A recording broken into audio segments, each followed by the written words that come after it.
आज की वीडियो में हम बात करने वाले हैं, हम नया चैप्टर लेके आ गए हैं हमारा सर्कुलेटरी सिस्टम। तो दोस्तों सर्कुलेटरी सिस्टम में सबसे पहले हम बात करेंगे ब्लड पे। Blood, okay. तो सर्कुलेटरी सिस्टम में आपके सिलेबस में सबसे पहला टॉपिक ब्लड है, ओके। तो ब्लड का सबसे पहले हम फंक्शन समझेंगे, functions, okay, functions of blood. तो फंक्शंस ऑफ ब्लड क्या है? सबसे पहले आपका ट्रांसपोर्ट है, ओके। सबसे पहला point transport of oxygen, transport of oxygen, okay. तो दोस्तों हमको पता है आपका ब्लड में कॉम्पोजिशन अगर देखा जाए, ब्लड का अगर कॉम्पोजिशन देखा जाए तो ब्लड में दो तीन चीज पाए जाते हैं। ब्लड में सबसे पहले होता है आपका प्लाज्मा, ओके। फिर होता है आपका सेल्यूलर एलिमेंट्स,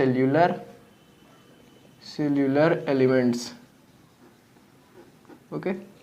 ब्लड में आपका 55 to 60% होता है आपका प्लाज्मा एंड 40 to 45% होता है आपका ये सेल्यूलर एलिमेंट्स। अब सेल्यूलर एलिमेंट्स में आपके तीन मेन जो सेल्यूलर एलिमेंट्स हैं ब्लड के, वहाँ आपके RBC, WBC and platelets,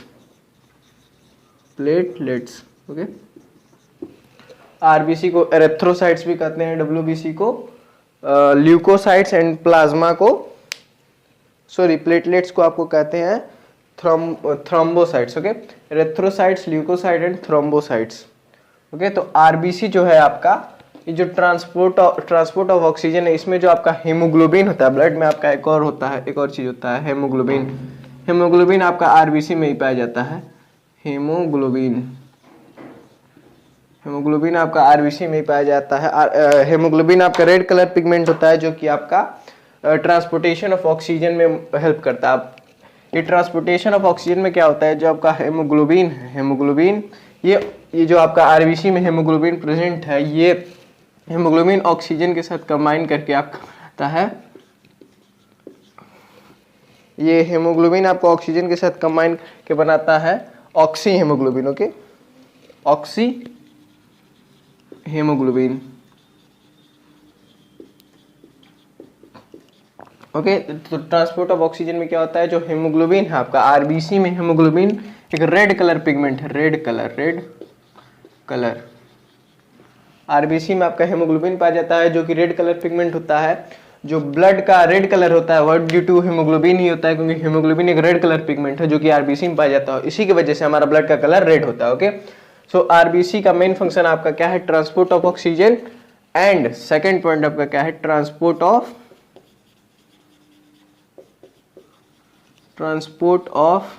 carbon dioxide, okay. अब जैसे हेमोग्लोबिन ऑक्सीजन के साथ मिलकर ऑक्सी हेमोग्लोबिन बनाया था, इसी तरह हेमोग्लोबिन कार्बन डाइऑक्साइड के साथ मिलके आपका बनाएगा कार्बामीनो हेमोग्लोबिन, ओके। ये हेमोग्लोबिन ऑक्सीजन के साथ मिलके बनाया था ऑक्सी हेमोग्लोबिन, एंड ये कार्बन डाइऑक्साइड के साथ मिलके बनाएगा कार्बामीनो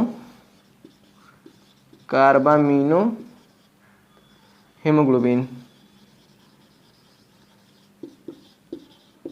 ओके। सो ऑक्सीजन के साथ oxy haemoglobin and carbon dioxide के साथ कार्बामीनो हेमोग्लोबिन, ओके। अब इसके और भी फंक्शंस होते हैं, transport of digested food,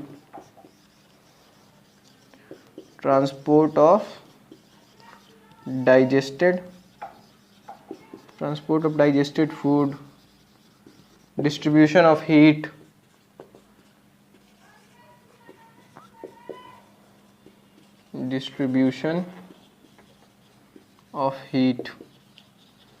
okay. So आपका ट्रांसपोर्ट ऑफ ऑक्सीजन हो गया, ट्रांसपोर्ट ऑफ कार्बन डाइऑक्साइड हो गया, डिस्ट्रीब्यूशन ऑफ हीट हो गया, distribution of heat, transport of digested food, और भी बहुत सारे आपके फंक्शन होते हैं ब्लड के, डिस्ट्रीब्यूशन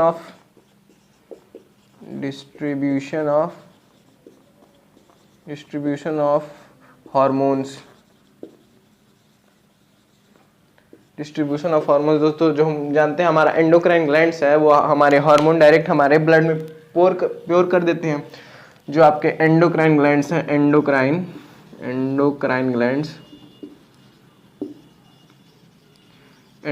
ग्लैंड से जो सेक्रेशन होता है उसको हार्मोन कहते हैं। ये हार्मोन हमारे टारगेट और ऑर्गन पे पहुंचाना रहता है। अब मान लीजिए आपका एंडोक्राइन ग्लैंड है, पेनक्रियाज है आपका, पेनक्रियाज। ओके, पेनक्रियाज जो हार्मोन रिलीज करेगा उसको कहीं पे एक्ट करना है, तो उस जो हार्मोन रिलीज हुआ तो पेनक्रियाज में रिलीज हुआ, लेकिन मान लीजिए उसको एक्ट करना है, उस हार्मोन का मेन काम है आपका इंटेस्टाइन में, तो पेनक्रियाज इंटेस्टाइन तक कैसे जाएगा? ब्लड से जाएगा। तो वही ये जो पेनक्रियाज अपना हार्मोन है ये अपना ब्लड में अपना हार्मोन छोड़ देगा, ब्लड वहां पे तैरते हुए वो चला जाएगा आपका इंटेस्टाइन में। ओके, तो ऐसे ही जो ब्लड है हमारा डिस्ट्रीब्यूशन ऑफ हार्मोन्स में भी हेल्प करता है। ओके, सो अब ये एक और फंक्शन है, आप बुक में आपके दिया हुआ है, transport of excretory materials. Okay, so ये आपके फंक्शंस हो गए कुछ, ये आपके कुछ इंपॉर्टेंट फंक्शंस हैं। अगर आपको फंक्शंस ऑफ ब्लड पूछेगा तभी दे सकते हैं। ये haemoglobin plus oxygen and haemoglobin plus carbon dioxide, ये आपका मोस्ट इंपॉर्टेंट ये पूछा हुआ क्वेश्चन है। ओके, तो फंक्शन ऑफ ब्लड में पहला हो गया आपका transport of oxygen, haemoglobin plus oxygen oxy haemoglobin, and transport of carbon dioxide, haemoglobin plus carbon dioxide carbamino haemoglobin. Okay, so transport of digested food, जो हम फूड लेते हैं उसको, फूड में से जो प्रोटीन है हमारा जो एसेंशियल पार्ट है उसको इंटेस्टाइन एब्जॉर्ब करके उसको फिर से ब्लड में डाल देता है, ब्लड उसको पूरे बॉडी में डिस्ट्रीब्यूट करता है। ओके, तो transport of digested food, distribution of heat, ये हमारे ब्लड फ्लो होता है जो बॉडी में वो हीट को भी मेंटेन करता है हमारे बॉडी को। ओके, तो distribution of heat, distribution of hormone मैंने अभी समझाया। ओके, फिर ट्रांसपोर्ट ऑफ एक्सक्रेटरी मटेरियल, जो हमारे बॉडी में वेस्ट मटेरियल वो सब भी ब्लड में मिल जाते हैं, फिर वो हमारे किडनी में जाके वो प्यूरिफाई हो जाते हैं। ओके, तो ये आपके कुछ 5-6 पॉइंट्स हो गए। कंपोजिशन ऑफ ब्लड में अगर आप देखें, कंपोजिशन ऑफ ब्लड में, तो ब्लड में क्या क्या होता है? प्लाज्मा होता है, 55 to 60% सेल्यूलर एलिमेंट्स होते हैं, 40 to 45%। ओके, सेल्यूलर एलिमेंट्स आपके 3 हैं, RBC, WBC and platelets. RBC को आपको एरेथ्रोसाइट्स भी कहते हैं। ओके, डब्ल्यूबीसी को ल्यूकोसाइट्स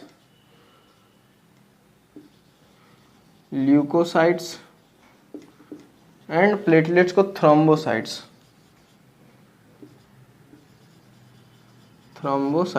ओके, आपको आरबीसी, डब्ल्यूबीसी कम और ये एरेथ्रोसाइट, ल्यूकोसाइट्स, थ्रोम्बोसाइट्स ये सब ज्यादा देखने को मिलता है। स्पेलिंग थोड़ा इधर उधर हो सकता है, माफ करिएगा स्पेलिंग गलत होगा तो। ओके, तो erythrocyte, leukocytes and thrombocytes. Okay, तो आरबीसी, डब्ल्यूबीसी नहीं लिखता है, यही मेन ज्यादातर यही सब लिखता है। ओके, तो आपको ये सब याद करना पड़ेगा, ये सब आरबीसी, डब्ल्यूबीसी कम पूछता है। ओके, तो आरबीसी में हमारा हीमोग्लोबिन होता है जो रेड कलर का होता है, जो हमारा transport of oxygen, transport of carbon dioxide में हेल्प करता है। ओके, डब्ल्यूबीसी हमारा प्रोटेक्शन का काम में आता है। प्रोटेक्शन जो ब्लड का काम होता है वो हमारा एक डिफेंस मैकेनिज्म भी आप कह सकते हैं, प्रोटेक्शन भी करता है हमारे बॉडी का। ओके, अब प्लेटलेट्स का मेन काम क्या है? Blood clotting.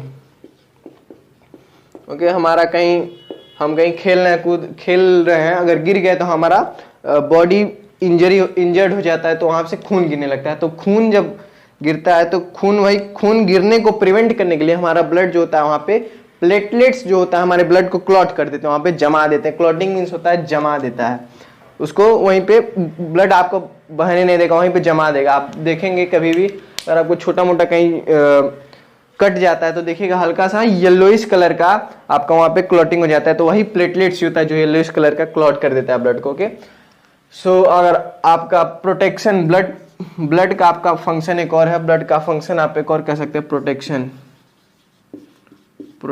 ओके, तो ब्लड भी कई तरह से प्रोटेक्शन करता है। पहले मैंने बताया क्लॉटिंग भी एक तरह का प्रोटेक्शन ही है भाई, ब्लड को बहने से प्रिवेंट कर रहा है हमारे बॉडी से। ओके, एक आपका डब्ल्यूबीसी जो प्रोटेक्शन करता है उसमें आपका आता है फैगोसाइटोसिस। फैगोसाइटोसिस, ये सारे क्या होते हैं अभी हम आगे डिस्कस करेंगे। ओके, फैगोसाइटोसिस एक आपका आता है डाईपेडेसिस, ओके। सो आपका क्लॉटिंग हो गया, फैगोसाइटोसिस हो गया, डाईपेडेसिस हो गया। ओके, ये सब आपके प्रोटेक्शन में आएंगे। ओके, सो आपका फंक्शन ऑफ ब्लड हो गया transport of oxygen, transport of carbon dioxide, distribution of hormone, distribution of heat, transport of excretory materials, okay, transport of digested food. Okay, फिर आपका प्रोटेक्शन में होगा क्लॉटिंग हो गया, फैगोसाइटोसिस हो गया, डाइपेडेसिस हो गया, फिर आपका कंपोजिशन हो गया, प्लाज्मा हो गया, सेलुलर एलिमेंट्स में आपके RBC, erythrocyte, WBC, leucocyte, platelet, thrombocyte. तो दोस्तों आज की वीडियो में हम बात करेंगे आरबीसी के ऊपर। Okay, RBC,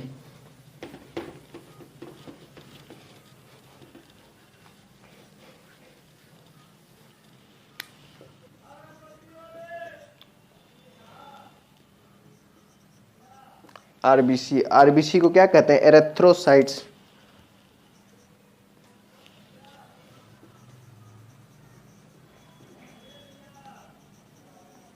erythrocytes, okay. तो दोस्तों आरबीसी जो होता है आपका, आरबीसी में हेमोग्लोबिन होता है जो कि रेड कलर का होता है। तो आरबीसी ऐसे बालूशाही जो होता है ना, बालूशाही उसके जैसा शेप होता है इसका। अगर क्रॉस सेक्शन देखा जाए आरबीसी का, यहाँ से अगर बीच में से काट दिया जाए तो आरबीसी कुछ मान लीजिए ऐसे कुछ आपका आरबीसी होता है। आरबीसी का क्रॉस सेक्शन देखा जाए तो ऐसे बाई कॉन्केव शेप, इसका शेप अगर देखा जाए आरबीसी का, अगर शेप आपको पूछेगा तो होगा बाई कॉन्केव, ओके। ये बाई कॉन्केव लेंस होता है ना, कॉन्केव लेंस, ऐसे फिजिक्स में आपने पढ़ा होगा, ये कॉन्केव लेंस है, ये बाई कॉन्केवल शेप होता है, आरबीसी का बाई कॉन्केवल शेप होता है। अब एक क्वेश्चन पूछता है आपको, वाई, क्यों आरबीसी का शेप बाई कॉन्केव होता है? ओके, और आरबीसी में ऐसा क्या क्या चीज होता है जो इसको ट्रांसपोर्ट ऑफ ऑक्सीजन करने के लिए इसको एलिजिबल बनाता है? ओके, तो इसमें आपका जो मोस्ट इंपॉर्टेंट क्वेश्चन आता है यही आता है कि आरबीसी में ऐसा क्या क्या चेंजेस होते हैं जो कि इसको ऑक्सीजन कैरी करने या कार्बन डाइऑक्साइड कैरी करने के एलिजिबल बनाता है। ओके, तो उसमें आपका फर्स्ट पॉइंट आएगा। ओके, इसमें 3 पॉइंट्स हैं। Absence of mitochondria,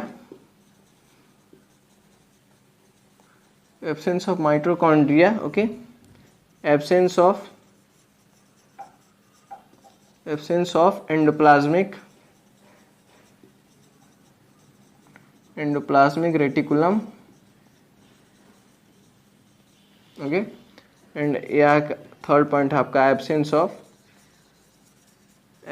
of nucleus. Okay, so RBC में आपका क्या क्या हो गया? ये absence of mitochondria, absence of endoplasmic reticulum and absence of nucleus. Okay, so अब ये सब क्यों हुआ आरबीसी में? अगर आप आरबीसी का लाइफ स्पैन होता है आपका, लाइफ स्पैन यानी कितने दिन आरबीसी जिंदा रहता है, तो ये होता है 120 डेज। ओके, आरबीसी 120 दिन, अगर आपके बॉडी में एक बार आरबीसी बना तो 120 दिन तक जिंदा होगा। ओके, तो जब आरबीसी न्यू आरबीसी होता है, न्यू बॉर्न आरबीसी, तो न्यू बॉर्न आरबीसी आप देखेंगे तो इसमें सब कुछ होगा। जैसे ये आपका अगर नया आरबीसी है तो इसमें माइटोकॉन्ड्रिया भी होगा आपका। ओके, इसमें माइटोकॉन्ड्रिया भी होगा, इसमें एंडोप्लाज्मिक रेटिकुलम भी होगा, इसमें आपका न्यूक्लियस भी होगा। लेकिन जब ये मैच्योर होता है, ये आरबीसी जब मैच्योर होता है तो इसमें से ये आपका एंडोप्लाज्मिक रेटिकुलम था, सॉरी आपका आरबीसी था, इसमें माइटोकॉन्ड्रिया था, एंडोप्लाज्मिक रेटिकुलम, न्यूक्लियस। ये जब मैच्योर होगा तो इसमें से न्यूक्लियस हट जाएगा, एंडोप्लाज्मिक रेटिकुलम हट जाएगा, माइटोकॉन्ड्रिया हट जाएगा, ये बाई कॉन्केवल शेप ले लेता है। क्यों अब वो ऐसा होता है? क्योंकि इसको ये सब क्यों होता है? क्योंकि ये transport of oxygen and carbon dioxide के एलिजिबल हो जाए, अब ये सब एब्सेंस होने से क्या होगा? ओके, माइटोकॉन्ड्रिया हम क्या जानते हैं, पावर हाउस ऑफ सेल होता है। तो आरबीसी में माइटोकॉन्ड्रिया एब्सेंट हो जाएगा तो क्या होगा? ओके, मैं बताता हूं। ये आपका आरबीसी था। ओके, अब माइटोकॉन्ड्रिया जो आपका पावर बनाता है, अब आरबीसी का मेन काम क्या है, ट्रांसपोर्ट ऑफ ऑक्सीजन। ओके, सो अगर माइटोकॉन्ड्रिया एब्सेंट हो जाएगा तो माइटोकॉन्ड्रिया भी एनर्जी बनाने के लिए ऑक्सीजन लेता है। ओके, सो अगर मान लेते हैं इसमें आरबीसी में माइटोकॉन्ड्रिया होता, ये माइटोकॉन्ड्रिया, ओके, तो ये पावर बनाता है, यानी एटीपी मॉलिक्यूल्स बनाते हैं। ओके, तो अब ये एटीपी मॉलिक्यूल बनाने के लिए आरबीसी भी तो आरबीसी जो माइटोकॉन्ड्रिया आरबीसी के अंदर ये एटीपी मॉलिक्यूल बनाने के लिए इसको भी तो ऑक्सीजन चाहिए।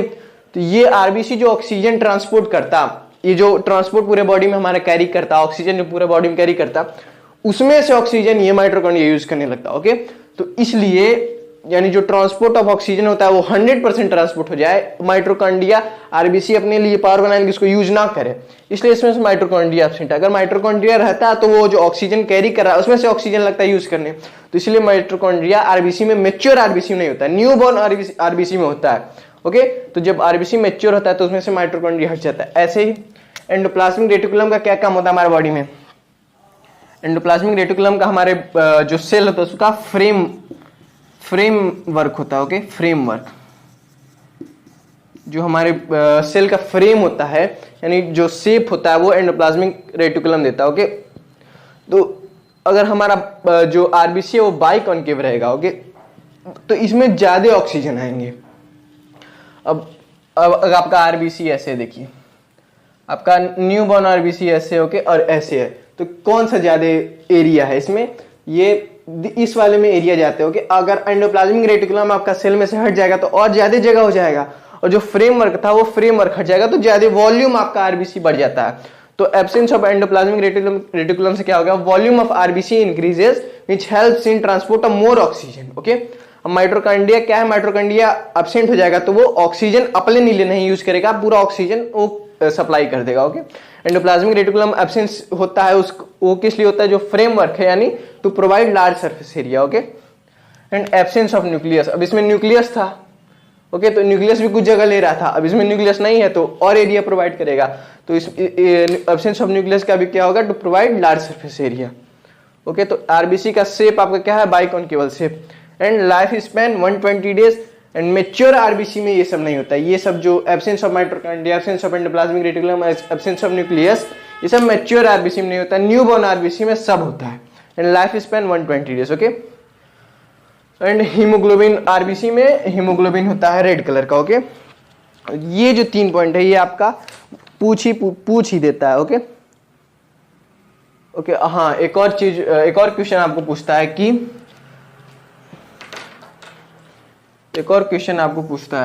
ये किसी कमरे में आग जला के नहीं सोना चाहिए, क्यों?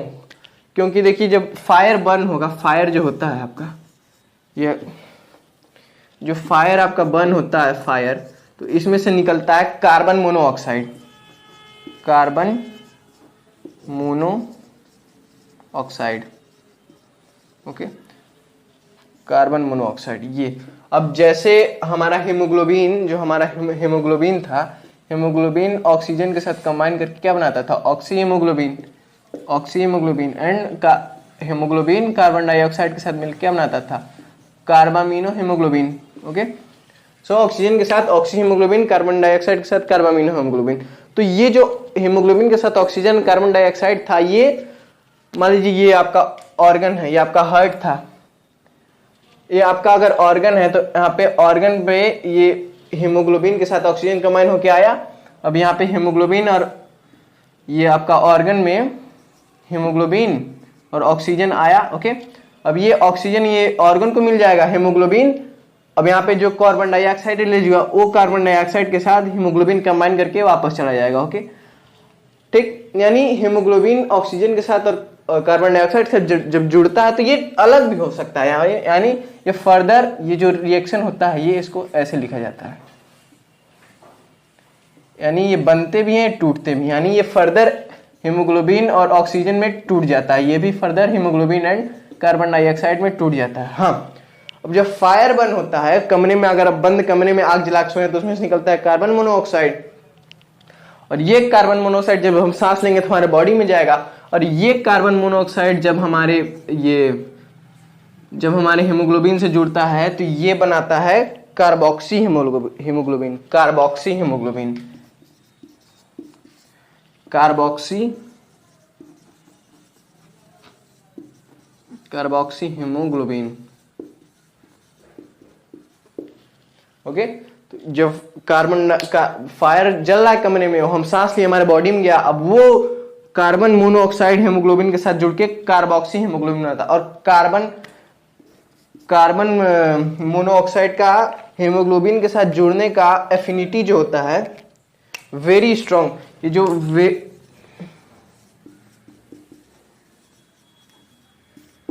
हाँ, अगर मान लीजिए हीमोग्लोबिन प्रेजेंट है, ओके, हीमोग्लोबिन प्रेजेंट है, ठीक। अब इसके सामने ऑक्सीजन है, कार्बन डाइऑक्साइड है और कार्बन मोनोऑक्साइड है, ठीक। अगर इसको तीनों में से किसी से कंबाइन करना है तो कार्बन मोनोऑक्साइड से कंबाइन करेगा, क्योंकि कार्बन मोनोऑक्साइड से हीमोग्लोबिन का टेंडेंसी जो है वेरी स्ट्रॉन्ग एफिनिटी है इसका कार्बन मोनोऑक्साइड से कंबाइन करने का। अगर ऑक्सीजन, कार्बन डाइऑक्साइड और कार्बन मोनोऑक्साइड है, हीमोग्लोबिन को किसी से कंबाइन करना है तो कार्बन मोनोऑक्साइड से ही करेगा। हाँ, अब क्यों कहते हैं लोग बंद कमरे में आग जला के नहीं सोना चाहिए? क्योंकि एक बार अगर हीमोग्लोबिन के साथ कार्बन मोनोऑक्साइड जुड़ गया तो ये तो अलग भी हो जाता था। हीमोग्लोबिन और कार्बन डाइऑक्साइड, हीमोग्लोबिन और ऑक्सीजन अलग हो जाता था आगे चल के, फिर हीमोग्लोबिन कार्बन डाइऑक्साइड अलग।